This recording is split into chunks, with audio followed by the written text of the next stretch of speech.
வணக்கம். பைரவா கோட் ஃபார்மிங்லேருந்து நான் உங்கள் யுவராஜ் பேசுகிறேன். அன்னைக்கு நைட்டு என்னடா ஆடு சவுண்டு கேட்குதுன்னு நினச்சி பார்த்தா மணி 2.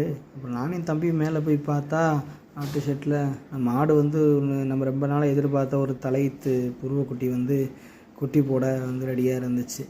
ரொம்ப நாள் கஷ்டப்பட்டிருக்கும் போல் சவுண்டு கேட்க நம்மளும் எடுக்க ரொம்ப கஷ்டமாக தான் இருந்துச்சு. குட்டி நல்லா வளர்த்துருச்சு. குட்டியை நல்லா வளர்த்துருச்சு. நம்ம 2 குட்டி போடும் வயிறு பெருசாக இருக்குன்னு எதிர்பார்த்துட்டே இருந்தோம். பட் ஆனால் அது ஒரு குட்டி தான் போட்டுச்சு.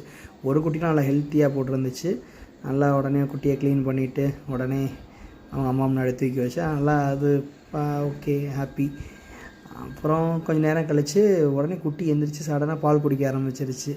ரெடி ஆயிடுச்சு பால் குடிக்கிறதுக்கு. அப்புறம் பரவாயில்ல, தலையீத்துலேயே கொஞ்சம் பால் தரம் அதிகம் தான். நம்ம தலையீத்துலேயே இவ்வளோ பால் தரம் அதிகமான குட்டி நல்ல இந்த குட்டி தான். Okay bye.